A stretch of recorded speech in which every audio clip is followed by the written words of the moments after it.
This is an example of a target system that might be the integrated air defense target system. And as a consequence of the way those things are laid out, in Desert Storm, the traditional approach might have been to slowly roll that system back and to go after elements of the system one at a time. If we had a better way to do business, we might be able to go after that whole integrated air defense system. Slide, please. And that's, in fact, what we did in Desert Storm, is we were able to go right to the heart of the air defenses, take out the critical command and control early through creative use of special operations forces, Army Apache helicopters. And so we were able to take down the air defense system, or to attack the air defense system as a system. Again, this isn't a simple answer that I plug all the answers into a computer and it says, hey, this is how you do business. You have to kind of work it and look at each element of that system and figure out what its vulnerable points are. And if you had the ability to do stealth and precision to give you a higher volume of fire, then you could go and attack. Again, air defenses aren't the targets, or the effects you want to create. Slide, please. If you had the ability to not only go after that target system that might be air defenses, but also simultaneously go after target that might be military or political leadership, that might be essential industries or transportation, you could actually now attack the enemy as a system and work towards trying to achieve systemic collapse. I really have to contend here that this is, and I've said it several times, what we have enabled ourselves to do through the development of more complex and a better understanding of intelligence and analysis of adversary systems is we have an improved ability to go after adversaries as systems. And I'll talk to you how we might go about doing this. Slide, please. I'm going to use an example here of electrical power, and I use electrical power. Please don't take that into any consideration that it's our intention to go take out electrical power in Iraq. It's just electrical power is an easier system, and in fact we use this approach in Kosovo in the war in Yugoslavia. Electrical power is an easier system for us all to understand because we all understand that they're all linked together and they talk to one another, and they are in fact an electrical power grid. Slide, please. So if I had a target system that might be an electrical power grid, slide please, that's good. I would list all those targets. If I used a traditional attritional approach, I would list all those targets on my target list, and then I would go through and sequentially destroy each of those electrical power stations or power substations or generating plants. And when I got to the end of my list, I was complete. But when the Air Force leadership was planning the Gulf War, they realized that it's not my objective to destroy electrical power. Well, electrical power is in fact a critical commodity that ties together air defenses, national leadership, and a large number of other things to enable a cohesive defense of a nation.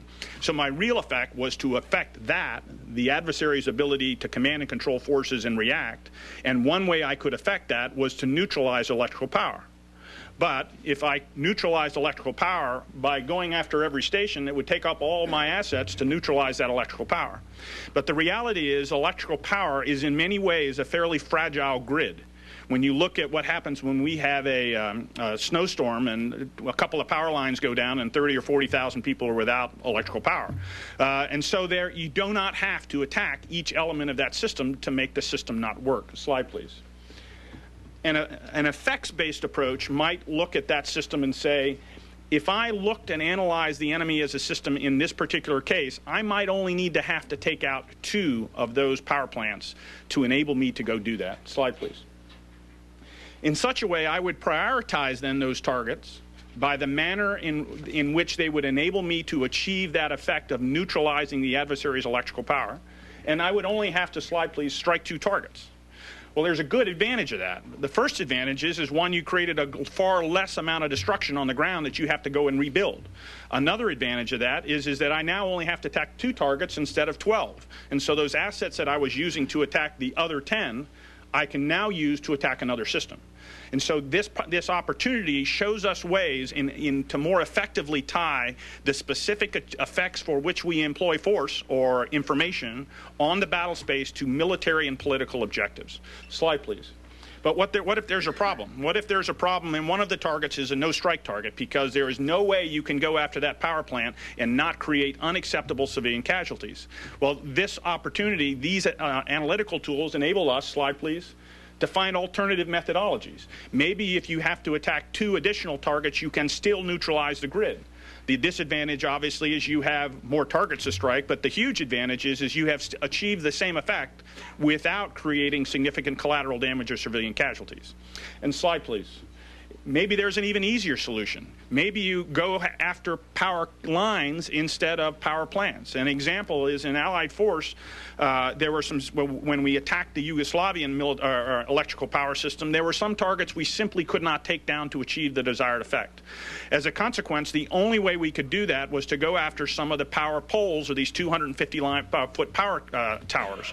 Difficult targets, and they're very difficult targets because they're designed to not have weapons. Weapons are designed with principally a blast effect, with mainly a blast effect.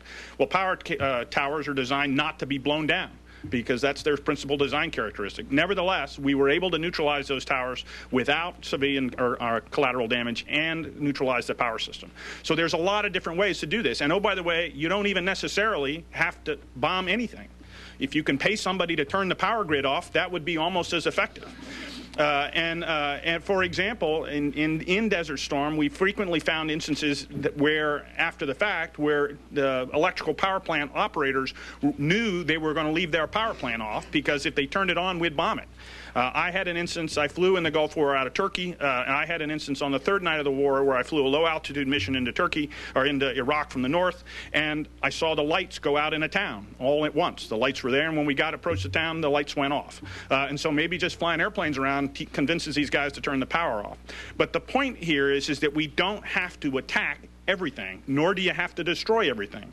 If we understood what the effect we desired on the battlefield, we could then figure out ways of creating that effect more efficiently, more effectively, with striking less targets, using less weapons, and, quite frankly, mitigating or easing potential concerns for collateral damage and civilian casualties. Slide, please. You can go ahead and build this up. Slide. That brings us back to how we got to enable us to do parallel warfare. By examining each one of those systems and understanding what the different target systems enabled us to do and what the specific political effect that we and military objective we desired, we were able to attack a far greater amount of those target systems, creating a greater effect on each individual system, and that in turn started to collapse the system from the inside.